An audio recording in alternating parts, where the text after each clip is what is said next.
inert pair effect. In case of all the p block elements, if you see the p block elements, these all are the p block elements.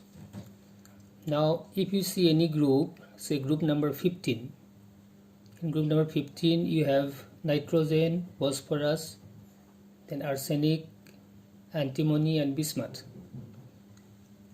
If you see the electronic configuration, this nitrogen's electronic configuration is 2s2 2p3. Phosphorus has electronic configuration 3s2 3p3. Arsenic has got the electronic configuration 4s2 4p3. Antimony 5s2 5p3, and bismuth has the electronic configuration 6s2 6p3. Now all these elements, when they make bonds, then they can use these p electrons, valence p electrons for making bond, or they can use both valence p electrons as well as s electrons for making bonds. Now if this nitrogen uses only this valence p electrons for making bond, then it will show oxidation state +3. And if the nitrogen uses both valence p electrons as well as valence s electrons, then the nitrogen will exhibit oxidation state +5. So is phosphorus. If phosphorus uses only valence 3p electrons, then it will show oxidation state +3. And if it uses both valence p electrons as well as s electrons, it will show oxidation state +5.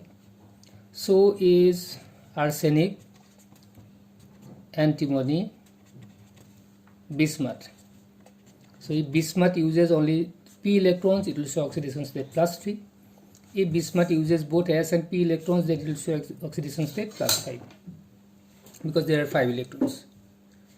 Now if you go from top to bottom in this group, it is found that these s electrons progressively become more and more stable and more tightly bound to the nucleus.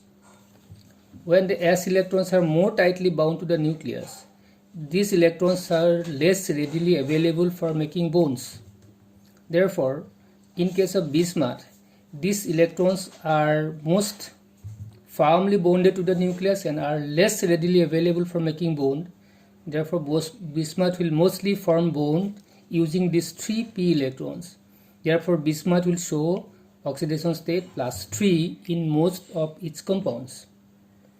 And this inertness of this s electron pair is simply called as inert pair effect. If you go down the group, this inert pair effect is more and more prominent and predominant.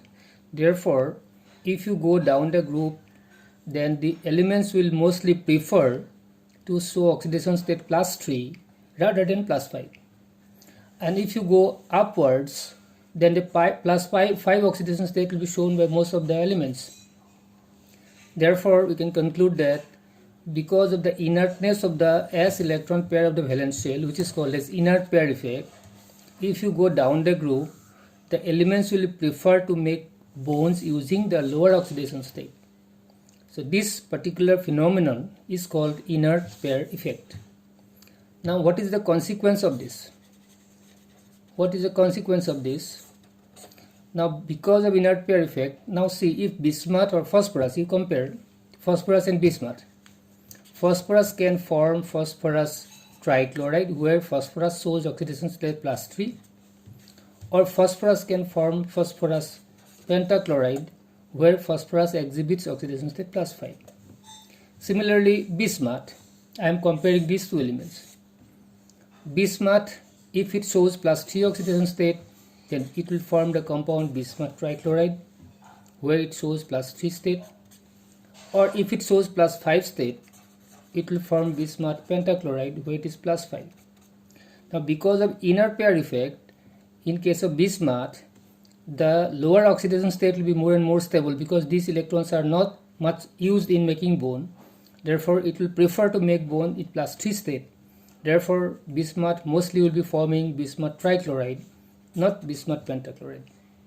On the other hand, in case of phosphorus, as phosphorus is towards the top, the inner pair effect is not much prominent, so phosphorus will prefer to make bond in +5 oxidation state. Therefore, phosphorus will easily form phosphorus pentachloride rather than phosphorus trichloride.